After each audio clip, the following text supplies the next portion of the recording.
In this demonstration, we'll be taking you through some of the native support for working with files within the CluedIn platform. Here I am logged into the main dashboard of the CluedIn interface.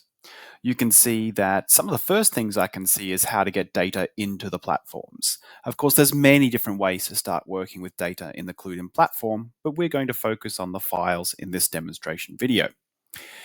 When we click on the link to import from files, you can see that it's giving me the ability to either browse my local machine or to just drag and drop on different files. You can see the supported file formats are here: CSV, JSON, XLS, and XLSX. Now, to make sure that we can support Excel files, make sure you head over to your feature flags and you've enabled to allow basic Excel file upload functionality as well.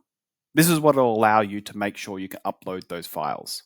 If this is disabled, you will only be able to upload and work with CSV and JSON files natively within the CluedIn application.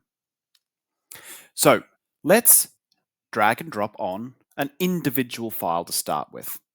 I have some employee data here that I have in the form of a CSV file, and I'm just going to drag and drop it into the user interface. You can see that it's asking me for a required group. Think of this like a folder where you're just going to categorize all the similar types of files. This could be called sales, marketing. In this case, I'm just going to call it HR. Once I've done this, I do have the ability to add more files, or I can clear out what I've done and start again. In this case, I'm going to ask the system to upload the file, and you can see that it's giving me a prompt down the bottom, a notification, a tick that says that the file's been uploaded, the upload is completed, and you've actually have a handy link here to view the file that we've just uploaded. While you're hovering over this notification, it will pause this notification from closing. As I hover off it, you can see that the countdown is happening and that notification will disappear. If I'm not 100% sure where all my files are located, we can just click on View All Data Sources, and you can see it takes me to all the files that I've uploaded to the CluedIn system. You can see that we've got one data source, created and modified a couple of seconds ago by the administrator. And under here, we'll see our employee data. Let's click through, and you can see that we have 100 rows that are missing a mapping. We have a handy link here to be able to take us to the mapping. We can also set up the permissions, who has read access to see the data that's going to be submitted from this data source. And as a human, we can also kind of give it an idea of what's our input as to the overall quality of the data that we're working with. Bear in mind that CluedIn will run its own data quality metrics, but in this case, we're just inputting that we think the data that's coming from this uploaded file has a certain level of higher quality. We can also specify what particular area or department that this data is coming from as well. For example, we might say that it's coming from management. We click Save. Think of this as just a way to categorize the data.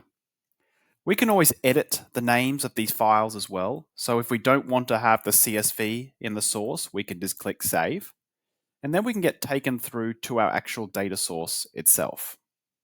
In here, we start to see a preview of the actual data, where we can see the amount of rows that we're seeing per page. So we're seeing 10 by default per page. And we can see that it's only showing 10 of the 14 available columns from this data source. We can always go in, add the extra columns,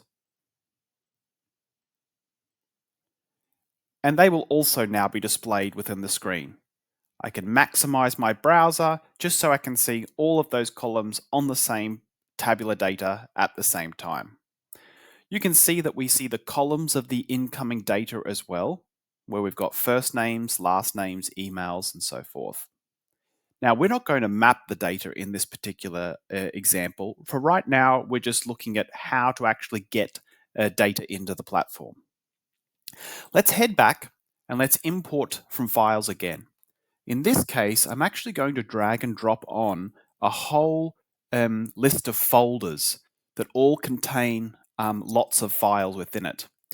So from the copy command, you can see that there's 6 different folders that we're dragging and dropping onto the interface. And it's going to introspect those and only list the actual files that are within those different folders. So you can see a nice preview of the files that we're going to upload here. Once again, we get to choose where this is going to be hosted, what folder or group. Now we can also choose from an existing list of data sources as well. In this case, I'm going to create a file called data, just for generic data, and then upload those. So you can see that we've got this multi-upload support, and you can see that all files are now downloaded. And this time I'm going to actually click on the link to take me through to the data that one particular file uploaded to the system. Once again, we can click on the files and we can see a preview of the data that we're working with. So as you can see, getting files into the CluedIn platform is really easy. We can simply drag and drop directly from our local machine, or we can browse the files and select the files that we're wanting. Just makes it that much easier to get started with and work with mastering your data.